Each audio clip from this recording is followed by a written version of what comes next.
আসসালামু আলাইকুম। এই ব্রিফিং সেশনে আপনাদের সবাইকে আন্তরিক শুভেচ্ছা জানাচ্ছি। এইমাত্র শফিক বললেন আগামীকালকে এবং পরশু মাননীয় প্রধান উপদেষ্টা প্রফেসর ডক্টর মোহাম্মদ ইউনূস ষষ্ঠ বিমস্টেক সম্মেলনে যোগদানের জন্য ব্যাংককে যাচ্ছেন।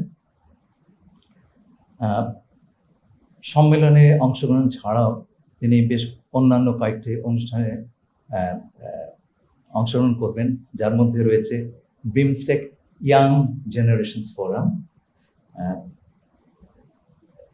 যে অনুষ্ঠানে উনি কিনোট স্পিকার হিসাবে আমন্ত্রিত হয়েছেন। এছাড়াও তিনি বেশ কয়েকটি মিডিয়াতে ইন্টারভিউ দেবেন, তার মধ্যে রয়েছে TNN World, South China Morning Post, Bangkok Post, Thairath news paper ইত্যাদি খ্যাতনামা মিডিয়া এবং সংবাদপত্র। এইবারের বিমস্টেক সম্মেলনের কয়েকটা বিশেষ গুরুত্ব রয়েছে। প্রথমত, বিমস্টেক গত 25 বছর ধরে এক্সিস্ট করলেও তার কর্মকাণ্ড আরো বিস্তৃত হবার এবং শক্তিশালী হবার প্রয়োজনীয়তা রয়েছে, এবং সেই উদ্দেশ্যে বিমস্টেক ব্যাংকক ভিশন 2030 এই কৌশলপত্রটি এইবার সম্মেলনে গৃহীত হবে। এর প্রধান বিষয়গুলো হচ্ছে, মূল এম হচ্ছে to build a prosperous, resilient and open BIMSTEC.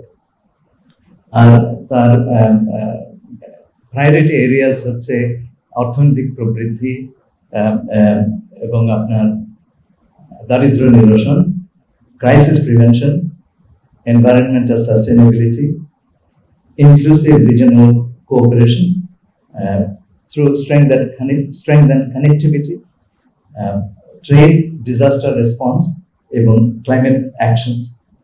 এছাড়াও রয়েছে people to people cooperation. বিমস্টেকের দিক নির্দেশনার জন্য একটা এমিনেন্ট পার্সনস গ্রুপ তৈরি করা হয়েছিল। তার রিপোর্টটি এই সম্মেলনে অ্যাডপ্টেড হবে এবং সেখানে 7টি কর্মক্ষেত্র আইডেন্টিফাই করা হয়েছে অ্যাজ ফোকাস এরিয়াস। তার মধ্যে রয়েছে, এগুলো বলা হচ্ছে 7টা pillar: agriculture and food security, connectivity, environment and climate change, people to people contact, science, technology and innovation, security, trade and investment and development. এই সম্মেলনের শেষের দিন একটা গুরুত্বপূর্ণ ঘটনা ঘটবে, তা হচ্ছে আগামী চেয়ারম্যানশিপ অফ বিমস্টেক থাইল্যান্ডের প্রধানমন্ত্রীর হাত থেকে অর্পিত হবে আমাদের মাননীয় প্রধান উপদেষ্টার হাতে, এবং বিমস্টেকের পরিচালনার একটা প্রধান ভূমিকা এই সময় থেকে বাংলাদেশ পালন করে আসবে।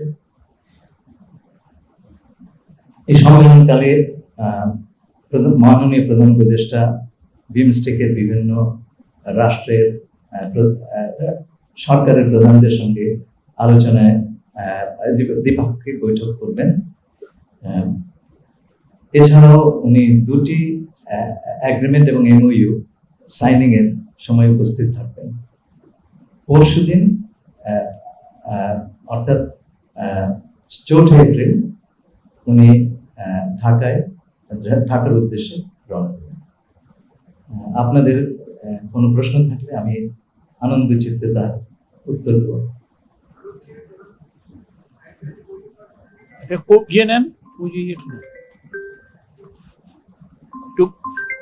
আপনার পরিচয়টা দিবেন, আবার বলেন। আমি প্রথমে কাজ করি। আমি জানতে চাচ্ছি, ভারতের প্রধানমন্ত্রী নরেন্দ্র মোদীর সঙ্গে কি ওনার কোনো সাইডলাইন বৈঠক হওয়ার কথা আছে?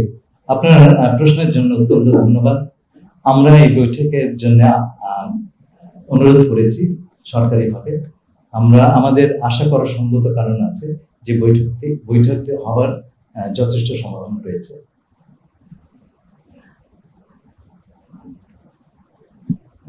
আমি পরিমল পাবনা দিল্লি কাজ করি।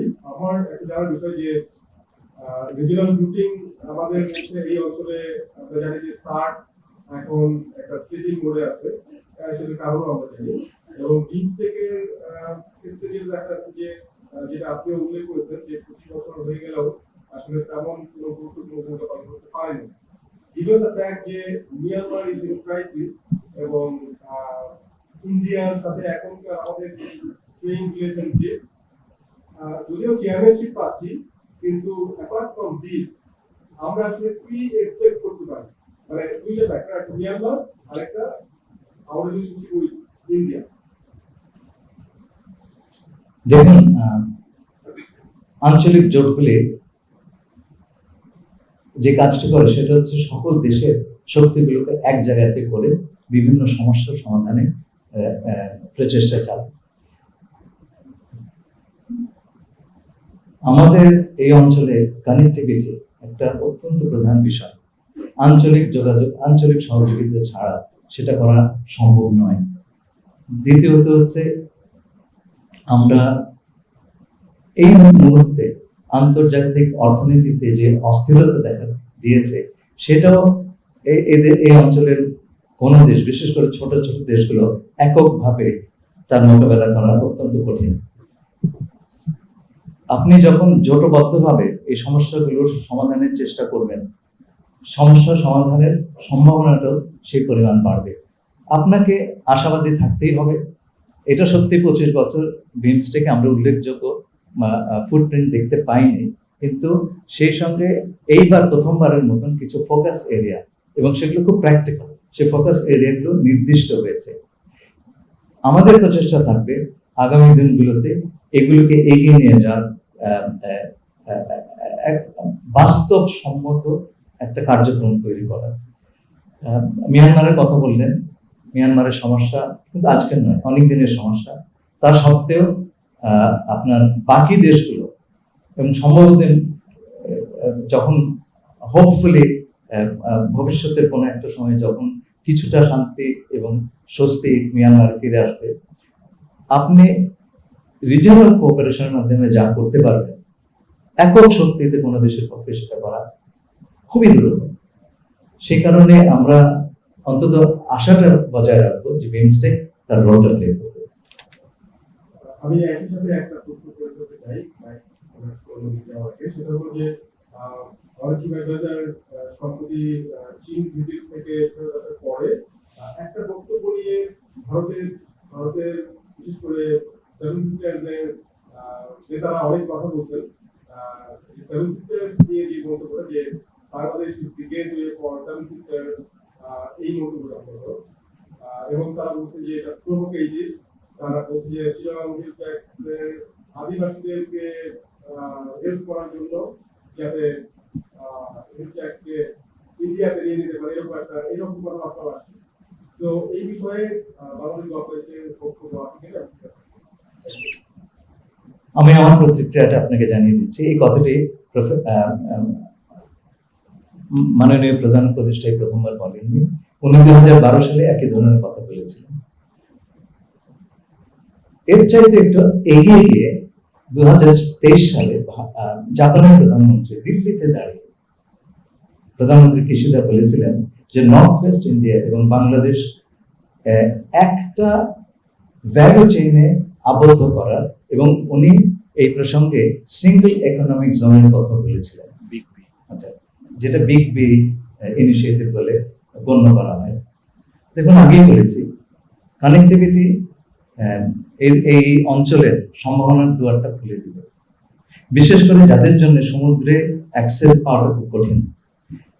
আমরা কিন্তু কানেক্টিভিটি জোর করে চাপিয়ে দিব না, দেওয়ার অবস্থা আমাদের নাই। কেউ যদি নেন খুব ভালো, আর না নিলে কি করবো আমরা, কিছু করার নেই। অত্যন্ত সদুদ্দেশ্য প্রণোদিত কথাই তিনি বলেছেন। এটা হচ্ছে এখন যদি এর ব্যাখ্যা অন্যরকম দেওয়া হয়, আমরা তো সেই ব্যাখ্যা ঠেকাতে পারছি না। আমরা শুধু এটুকু বলতে পারবো যে আমরা কানেক্টিভিটি সকলের ইকুইটেবল বেনিফিটের জন্য আমরা দিতে আগ্রহী আছি। কেউ নেবেন তো ভালো, না নিলে নেবেন না। আমি বন্ধু রিপোর্টার চ্যানেল তৈরি করে আপনি কিছুক্ষণ আগে বলেন যে প্রধান উপদেষ্টার সাথে নরেন্দ্র মোদীর বৈঠক করার সম্ভাবনা রয়েছে। পররাষ্ট্র সচিব ব্যাংককে বলেছেন যে মিটিংটি হবে। তো যদি মিটিংটি হয় তাহলে সেখানে এজেন্ডা কি অথবা কোন জিনিসটা ফোকাস সামনে আনা হবে বাংলাদেশের পক্ষে? আহ, আমার জানা মতো আমাদের ফরেন সেক্রেটারি বলেছেন মিটিং এর সম্ভাবনা আছে, মিটিংটা হবে তিনি, অন্তত আমার জানা মতে সেরকম কিছু বলেন নাই। I have seen the press on this. সে কারণে আমি বলছি যে আমাদের আশাবাদী হওয়ার কারণ আছে যে মিটিংটা হতে পারে। যতক্ষণ না পর্যন্ত হচ্ছে এই বিষয়ে আমরা আগ বাড়িয়ে কিছু মন্তব্য করবো না। ধন্যবাদ। আমি যদি সমকাল কাজ করি, আপনি যেটা বলছিলেন মিটিংটি হওয়ার সম্ভাবনা আছে, কিন্তু সেই প্রেক্ষাপট যে তৈরি হয়েছে সেটা সম্পর্কে একটু বিশেষ করবেন যে কিভাবে সেটা পরিস্থিতি দেখা যেন মিটিংটি হওয়ার সম্ভাবনা বেশি কেন, আমি সেটা একটু দেখুন, আমাদের মাননীয় প্রধান উপদেষ্টা একটু আগে বললাম বিমস্টেকের পরবর্তী প্রধান চেয়ারম্যান। আমরা আশা করছি যে অন্যান্য সকল সদস্য রাষ্ট্রের শীর্ষ প্রতিনিধি এই সুযোগে তার সঙ্গে বিমস্টেকের আগামী দিনের কাজকর্ম নিয়ে আলোচনা করবেন। এটা হয় কিন্তু স্বাভাবিক। সেই কারণে আমরা ভাবছি যে এই সাক্ষাৎটা হওয়ার সম্ভাবনা অনেকটুকুই আছে। এনি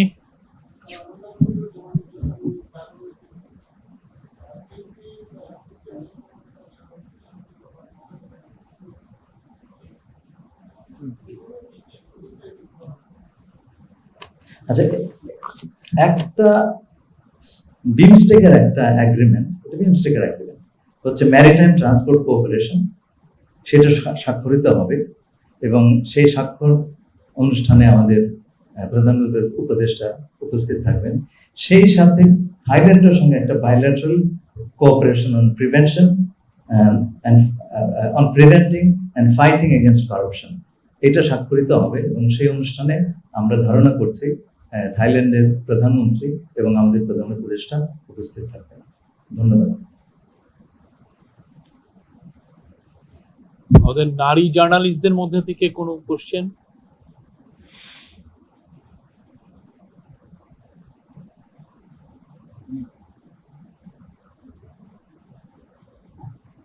আমি আরেকটু সুযোগ নেই। রোহিঙ্গা crisis- আগে একটু প্লিজ একটু নারী সাংবাদিক প্রশ্ন করবেন। হ্যাঁ, এই যে